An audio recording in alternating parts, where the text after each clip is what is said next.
Bom, senhoras e senhores, bom dia. É uma honra, né, para mim, enquanto rádio amador, ter recebido esse convite da Lavre Distrito Federal, né, para falar um pouquinho sobre essa questão da inclusão da pessoa com deficiência visual no rádio amadorismo. Bom, como todos sabem, meu nome é Justino Bastos, venho indicativo de rádio amadorismo classe C, Papo Uniforme 2 Charlie Eco Mike, e de rádio cidadão PX9A 9691. Agradeço imensamente o convite aí. Até para passar para vocês, quando vocês forem fazer uma palestra também, algo assim, que porventura tem algum deficiente visual, a gente costuma se identificar assim, ó, estou aqui, que os deficientes visuais vão olhar para mim, porque senão eles ficam olhando para a caixa de som. Então, e quem puder fazer a autodescrição também é bacana. Então, assim, vou contar um pouquinho da minha história, como eu me transformei em rádio amador, né, como eu tive o interesse pelo rádio amadorismo. Até 2003, eu era caminhoneiro, então eu tinha rádio PX no caminhão, então, mas ilegalmente, vamos dizer, né, sem indicativo nem nada. Perdi a visão em dezembro de 2003 para 2004 ali, e instalei esse rádio PX numa Kombi que eu tinha em casa na garagem. E aí falando ali, tal, no canal 5, AM, encontrei o Gilberto, Papa Tango 2, Mike Tango. E a gente conversando, ele falou, rapaz, por que você não coloca esse rádio dentro de casa? Eu falei, rapaz, não sei nem como é que faz. Aí sim, ele me ajudou, aí começou toda a loucura, né? Aí começou a comprar rádio, antena, torre, VHF e tudo. E aí, né, tive todo o conhecimento da questão da legislação, comecei a estudar, minha esposa na época lia o material para mim de rádio amadorismo, técnica e ética operacional, legislação em telecomunicações, né, que era o básico ali para a classe D de Delta ainda na época, em 2005. Fiz a prova direto na Anatel com a Laí, não é isso? Que, lá da Anatel na época? Acho que é a Laí. É a Laí mesmo. Ele. Pintava o cabelo. Então foi bem bacana. Fica quieto, Léo. Pois é, até então eu não sabia, né, de nenhum outro deficiente visual que era radioamador. Hoje eu já tenho conhecimento, né, do PT2VR, Walter Ibitoruno, que ainda está vivo. Tentei até trazê-lo para cá, mas não consegui falar com ele. E a Regina, PT2RLV, que faleceu recentemente, né? Então, nos deixou. E também depois conheci o Vandi. O indicativo dele eu não lembro. Mas também faleceu aí no momento da pandemia, mas não por pandemia. Então a gente vai descobrindo outros radioamadores com deficiência visual, até Brasil afora, né? Atualmente eu participo de um grupo de radioamadores TV Brasil. São radioamadores deficientes visuais pelo Brasil. Então, na época, até ela falou, como é que a gente vai aplicar a prova? Vai ter que ser oral. E aí ele mesmo aplicou um outro radioamador da época, o Ferreira, que não o Zé Ferreira, lá de Santo Antônio, né, que também falecido, mas Ferreira, um outro colega que era radioamador de Águas Lindas. Então ele foi como testemunha que minhas respostas estavam sendo registradas. Enfim, fui aprovado, né, na época meu primeiro indicativo Zulu 2 Alfa Sierra Juliette, lá em 2005. Desde então, né, aí comecei as estações em casa, né, principalmente VHF, UHF, crossband, vários testes e PX, sempre nessa pegada. Mas qual a maior dificuldade que eu encontrei, né, no radioamadorismo, principalmente enquanto pessoa com deficiência visual? Acessibilidade dos equipamentos. Então, na época, eu não tinha nenhum recurso de acessibilidade que me auxiliasse para que eu, por exemplo, visse a frequência no rádio. Então era sempre tudo, eu pedia para as pessoas, né, me auxiliarem. Que frequência que está aqui? E aí vários colegas radioamadores que nós, pessoas com deficiência visual, encontramos atualmente no radioamadorismo, primeiro, o acesso às provas, né? Eu estava conversando com o Martins, eu não sei como está sendo aplicada a prova atualmente para deficiente visual que queira ingressar ou fazer mudança de classe, né, porque eu acho que está só no sistema virtual, né, não sei se é exatamente isso. E aí como é que seria? Então, o Martins também se comprometeu a verificar junto à Anatel essa questão dessa acessibilidade às provas, tanto de ingresso como de promoção do rádio amador com deficiência visual. Então, agradeço demais, Martins, já pela Labre começar a comprar essa briga também. Talvez seja uma solução bem fácil, como eu fiz lá em 2005, né? Tem alguém para ler a prova e a gente responde dentro do conhecimento e pronto, acho que é bem tranquilo. Eu vou, aí, nos dias atuais, né, há algum tempo, a gente tem alguns recursos de acessibilidade. Um com aplicativos, né, celular, que eu consigo tirar uma foto do painel do equipamento e ler vários botões, a frequência que está, etc. Esse é um. Outro recurso bacana que alguns equipamentos possuem, por exemplo, o rádio que eu utilizo hoje, daqui a pouco eu vou pedir para o Martins fazer uma demonstração no vídeo que ele fez lá em casa no TS2000, eu demonstrando o sintetizador de voz, né? Popularmente conhecido como japonesinha, para falar aí, né? Muito. Então, em quais equipamentos eu encontrei isso? No IC7000 que eu tive, eu não sei se é nativo do 7000, se já vem integrado ao rádio. O TS2000, o TS450 e alguns outros equipamentos. O TS2000, quando eu adquiri ele não tinha esse sintetizador de voz. Tive que comprar separado, que não é barato, mas era a única forma de acessibilidade que eu tinha naquele momento para o equipamento. Eu acho que as empresas, né, os fabricantes de rádios, eles deveriam já fazer essa tecnologia embarcada no equipamento. Como nós temos hoje nos smartphones, no iPhone, que é a acessibilidade, já vem integrada ao aparelho. Qualquer aparelho celular que vocês têm aí hoje, ele tem acessibilidade para o deficiente visual. Android é o Talkback e o iPhone é o Voice Over. Então, basta habilitar, o telefone começa a falar e a gente começa a utilizar.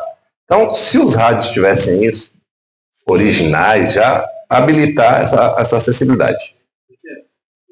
Sim. Me lembro, fazendo aqui uma pequena parte aí, em 1984, quando eu conheci a Regina tinha um icon de VHF que tinha um modo sintetizador de voz, que a gente chamava de geisha, né? Uhum. E um dia na estação dela, eu perguntei assim, você quer que eu sintonize seu equipamento? Foi na frequência, ela disse, não precisa. Ela foi girando, apertava um botãozinho, aí a geishazinha falava a frequência em que estava. Numeral por numeral, disco por disco. Então, isso é uma coisa, inclusive acho que era aquele CA22, CA21. Mas é uma coisa que só vem se você pedir. Isso, é um acessório, né? É igual os equipamentos, igual eu falo, eu tive que comprar uma plaquinha que parece um cartãozinho SD para instalar no rádio para que funcionasse esse sintetizador. O que nós temos hoje, que a gente sabe que, né, muito rádio amador, é Xing Ling, mas os chineses, Baofeng e vários outros equipamentos chineses, eles já vêm com esse sintetizador de voz. É completo? Não. Nem os que a gente instala como acessório no Kenwood, por exemplo, no Icon e tal, eles também não são completos. Eles leem algumas coisas, outras não. Então, no TS2000, é o que você falou aí, Chile.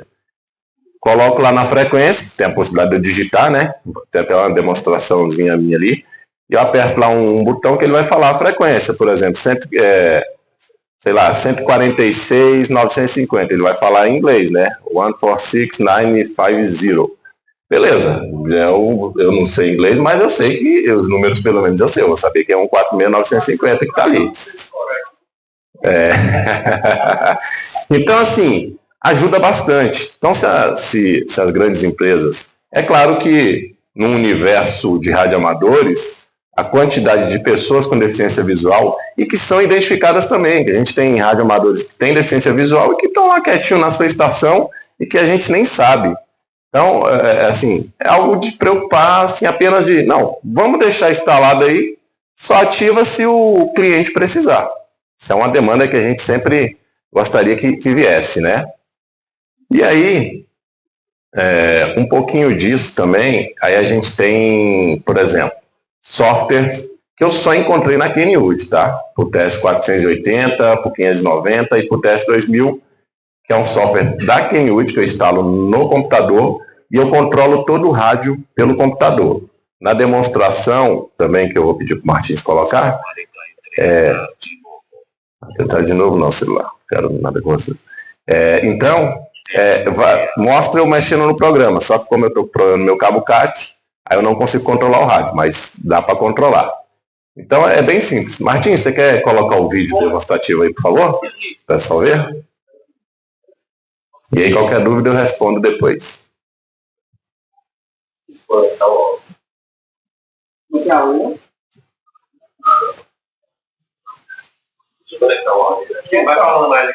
Beleza. Então, uma curiosidade para todos vocês, né? O Valtteri Bitoruna, PT2VR, que hoje esse ano deve estar fazendo 88 anos, se não me engano, ele foi o primeiro presidente da Associação Brasiliense de Deficientes Visuais em 1983. Então, já o primeiro presidente que é obrigatório que seja deficiente visual, e rádio amador.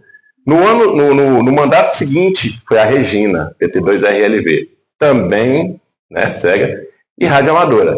Em 2009, eu fui presidente da Associação Brasileira de Deficientes Visuais, e também rádio amador. Então, uma curiosidade só assim, algo ligado nessa militância que a gente tem, essa questão também em comum do rádio amadorismo, dessa nossa curiosidade.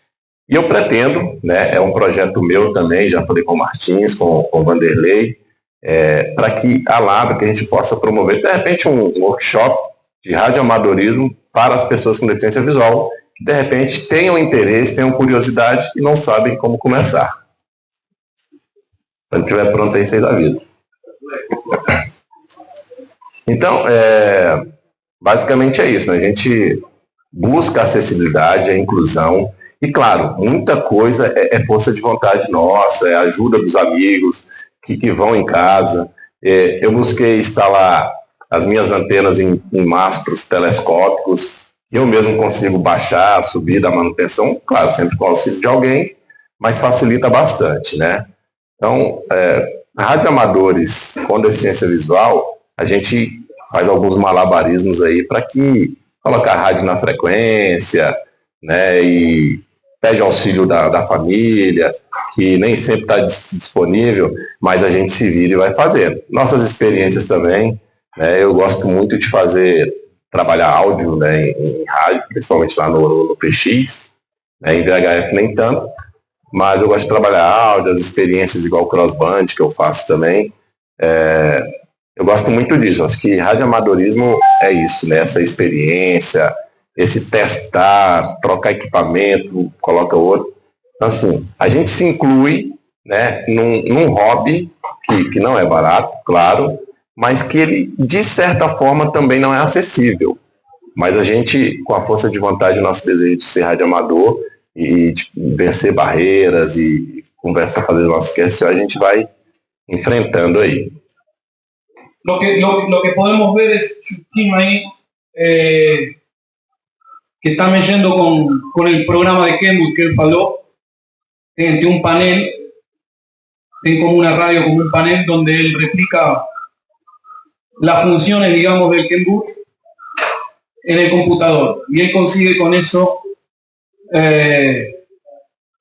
manejar con el CAT, manejar el Kenwood, ¿no? Tiene varias opciones. ¿Es así? Sim, eu controlo o rádio, pelo computador lá.